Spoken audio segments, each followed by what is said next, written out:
Reading the Bible is one of the greatest advantages that we have as a believer. But yet, from my personal experience, and I'm sure you can agree with me, that we always have excuses and great reasons of why we don't have time to read the Bible every day or consistently. So today I want to share with you a tip that has really helped me to be able to personally dig deeper into God's word and also know God personally and know how he works as well.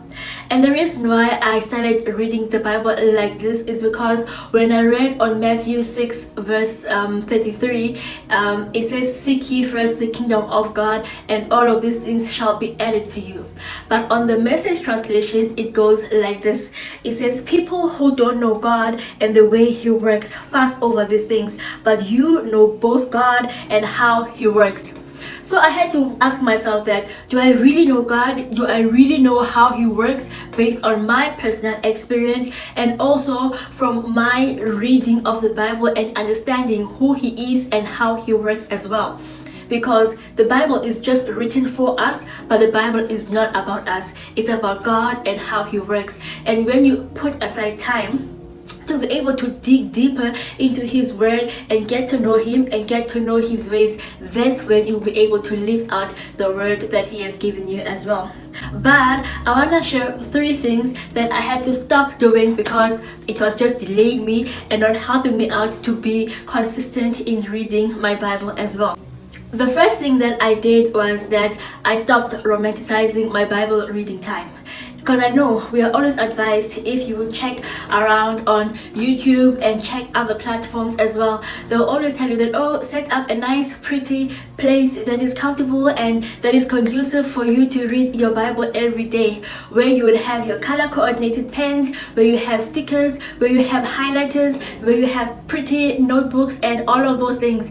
And then I tried that, but I failed miserably because Bible reading time just became a chore with all of the highlighters and all of the color coordinated pens. And then now if my pen is finished, I'll make an excuse that, oh, I don't have my favorite pen around, because it makes the Bible reading much better and enjoyable as well. So I had to stop that because it was not helping me personally in my life as well, because I'm a busy mom with 2 boys. So having those things around, they're always taking them, they're always writing on the wall, and it became like a lot of work as well, and also the work of having to highlight and do all of those things. I just simplified it as well. I just have my notebook right here, I have my notebook, and then I have my Bible, and I stopped using an electronic Bible as my main source of Bible reading. Instead, I would read my Bible and then I would look for other translations on my Bible app as well, and that has helped me a lot. And also, instead of having highlighters, I started using a simple pencil to help me highlight, and then I'll just make the notes and just write the different types of scriptures that are inspiring me, and also the instructions that the Holy Spirit is giving me. So I simplified it and I stopped making it a romantic adventure as well. And the second thing that I had to stop is following devotionals. Oh my goodness, I love devotionals, especially the ones that are available on the Bible app. They will say, okay, we are doing a devotional about forgiveness. They will talk and then give you like different scriptures that are able to help you to work towards your forgiveness or your waiting season, depending on what devotional you are reading. The problem that I had with that is that I would start a devotional and I would never finish. So every day when I wake up, I am always waking up thinking that, oh my goodness, I had this devotion that I was reading, but now I don't feel like reading that, and that situation now maybe has passed or something towards those lines. So I just decided, okay, let me just stop reading devotionals, but let me just read my Bible and hear what God is saying fresh from his word as well. The third thing that I stopped doing as well was hopping around the Bible. Oh, I used to read, today I would read about Paul talking to Timothy, and then tomorrow I am reading about Moses dividing the Red Sea. The next thing I'm reading the Gospels about Jesus, and everything was just not going as planned, and I didn't have like a structured way that will make me to want to wake up every day whether I am feeling good or not feeling good. And I didn't have like a way that will just, I know that I have to read the Bible and I have a clear idea of what I am doing in the Bible, instead of just going around different books and different testaments, being in the Old Testament and in the New Testament as well. So what did I do? Finally, this is one main thing that I did. I prayed. I prayed and I asked the Holy Spirit to help me to read the Bible. Because before Jesus left, He gave us one thing that He said that it will be an assurance for us to live out this life. He said, I am sending you the Holy Spirit. In John 16:13 to verse 14, He says, but the Spirit will come. He is the one who shows people through things about God. When He comes, He will be a guide to you. He will help you to understand everything that is true. He will not speak of His own authority. He will tell you only what He hears from the Father. He will tell you about things that will happen after this time. He will take my message and He will tell it to you. In that way, He will give me honor. The Holy Spirit is the one who is able to help us to read and understand the Bible. So before you look for the different ways, different devotionals, before you look for the structure of reading, the first place that you need to start at is praying and asking the Holy Spirit to lead you. The prayer of asking the Holy Spirit is not a long, elaborate prayer. You just pray that, Lord, I am praying that you may help me to read and to understand the Word of God, because you do not want to rush through the Bible, but you want to be guided throughout the Bible, and the Holy Spirit is the one person that will be able to do that for you. Because personally, I want to see how God was moving in the Old Testament. I also want to see how Jesus walked on this earth in the Gospels, and I also want to see how the Holy Spirit is helping us in this end time and also in this season of our lives as well. The Holy Spirit is our advantage in this end time, and He is the one who also has breathed through this word.